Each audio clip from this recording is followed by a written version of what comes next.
Hello, my name's Omar Aceto, and I'm going to give you a quick virtual tour of my virtual library. I have 25 books because I got caught in between not making sure because I made many lists, and a couple of the books fell under two categories, and those two were like the literature representing diverse population and the CRF books, the contemporary realistic fiction books. So hopefully I got all 24 right, Professor. But if not, I understand.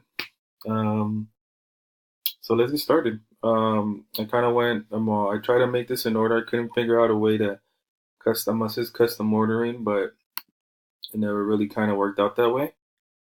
Um, so I'm just gonna go over some of the informational bibliography books.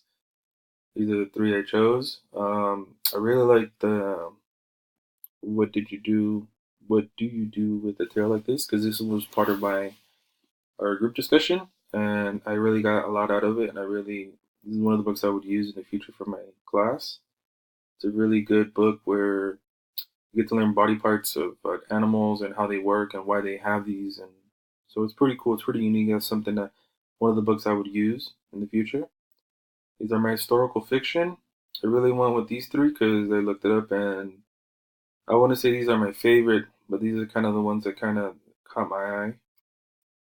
But Little House on the Prairie is a show that I used to come across when I was a child, when I was at school at home in the summer, and I would like to kind of one day probably read it to understand it more. I heard it's a classic. So as far as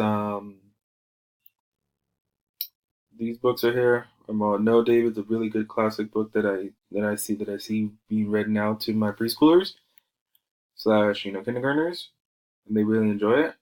Um, the diverse this probably falls under the diverse population books with around the world with we go.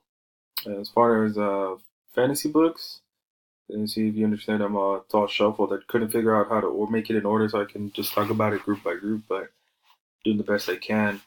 The fantasy book Peter Pan, classic.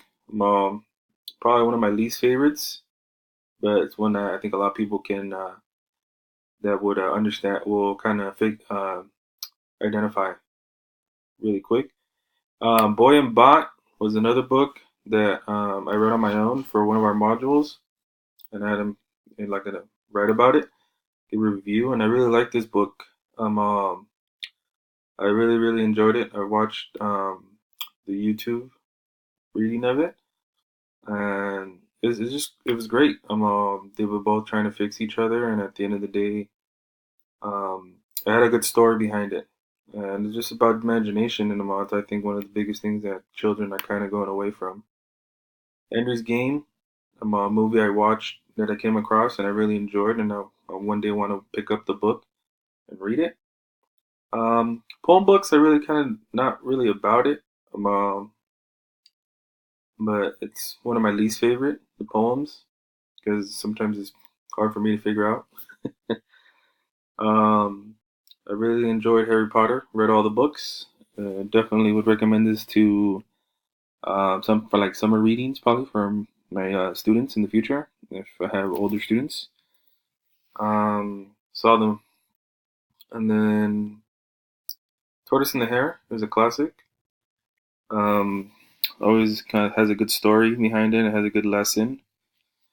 Um, but yeah, really enjoyed. Um, really enjoyed the reading. I had to do actually an interpretation of this. I had to kind of read aloud without reading the book and kind of give it a story. And I really enjoyed that lesson, that module where we had to do that. And mine was the Little Red Hen, and I really enjoyed it. It's a good story. Something that I would probably read to my children, my future students. And yeah, I'm again going with the Diary of the Wimpy Kids. It seems to be a really popular book. I tried reading it, and I just can't find a way. I can't understand why people like it. But my children have their taste, and if that what gets them to read, I'm all for it. So yeah, Three books I read, three books, and some books I didn't like. I really enjoyed um, the project because it kind of got me to kind of find out.